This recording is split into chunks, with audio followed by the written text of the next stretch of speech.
وہ لوگ کھڑے بیٹھے اور لیٹے ہمہ وقت اللہ کے ذکر اور اللہ کی یاد میں مگن رہتے ہیں، اور زمین و آسمان پر محیط اس وسیع و عریض کائنات کی تخلیق میں غور و فکر کرتے ہیں، اور اس فکر کے نتیجے میں اس حقیقت کو پا لیتے ہیں کہ اے اللہ، تو نے اس کائنات کی کوئی شے بھی عبث اور بے مقصد پیدا نہیں کی۔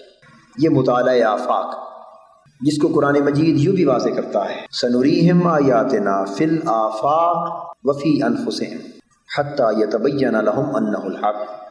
ہم عنقریب انہیں اپنی نشانیاں دکھا دیں گے آفاق میں، عالم آفاق میں، اس فزیکل ورلڈ میں، زمین و آسمان پر محیط اس پوری کائنات میں، اور ان کے اپنے نفوس میں، حتیٰ کہ ان پر یہ حقیقت آشکار ہو جائے گی کہ حق اللہ ہے۔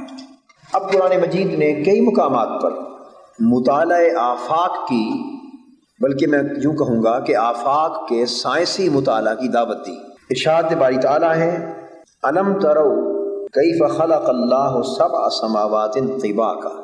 تم کیوں نہیں دیکھتے اور تم کیوں نہیں غور کرتے اس بات میں کہ اللہ نے یہ 7 سماوات، 7 بالائی طبقات، اور یہ پوری سماوی کائنات اللہ تعالیٰ نے طبق در طبق، یعنی ایک دوسرے کے ساتھ کلوز کوپریشن میں، ایک دوسرے کے ساتھ fitting and in close cooperation اللہ نے پیدا کی ہے۔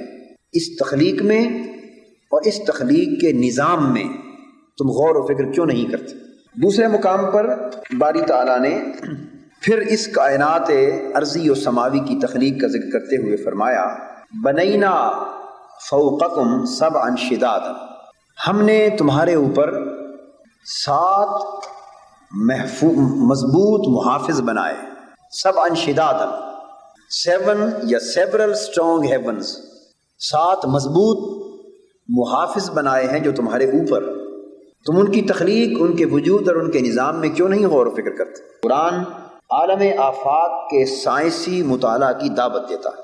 فرمایا کہ اور ہم نے آسمان کو، یعنی اس بالائی طبقے کو، بالائی کائنات کو محفوظ چھت کی طرح بنا دیا۔ ان 2 آیتوں کو اگر ہم سائنسی مطالعہ آفاق کے حوالے سے دیکھیں تو میں سمجھتا ہوں کہ ماڈرن کوسمالوجی اور اسٹرانومی کے سارے علم کی بنیاد ان 2 آیات پر ہے۔ قرآن کا یہ ارشاد کہ تمہارے اوپر 7 مضبوط اور اسٹرانگ محافظ بنائے، گارڈز، 7 گارڈز بنائے، اور آسمان کو پروٹیکٹڈ روف بنایا، اشارہ کس امر کی طرف؟ بہت بڑا ایک علمی نقطہ ہے جو قرآن مجید نے، اور بہت بڑی سائنسی حقیقت ہے جس کی صحیح معنوں میں نشاندہی سائنسدانوں کے نزدیک آج ہوئی ہے، مگر قرآن 14 صدیاں پہلے اس مخفی حقیقت اور سربستہ راز کو بیان کر چکا ہے۔ آج کی سائنس نے اس عقدے کو حل کر دیا ہے، اور حل اس طرح کیا ہے کہ یہ زمین، اس کا ایٹماسفیئر، اس کی فضا، اور پھر خلائی طبقے اوپر کے، اس گول زمین کے ہر طرف جو اس کی ایٹماسفیئر ہے، وہ 2000 میل تک پھیلا ہوا ہے۔ 80% حصہ وہ پہلے 10 میل کے علاقے کے اندر ہے۔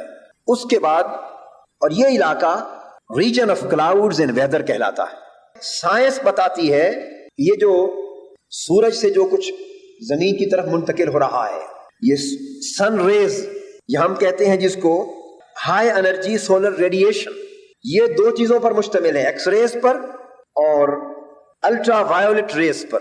یہ دونوں چیزیں انسانی زندگی کے لیے مہلک، یہ دونوں چیزیں، سولر ریڈیشن کی دونوں چیزیں انسانی زندگی کے لیے ہلاکت انگیز، سخت مضر اور نقصان دہ، اور اگر یہ لیئرز، ایٹماسفیرک لیئرز درمیان میں نہ ہوں اور یہ سولر ریڈیشن براہ راست زمین تک پہنچ جائے تو زمین پر انسانوں کا زندہ رہنا ناممکن ہو جائے۔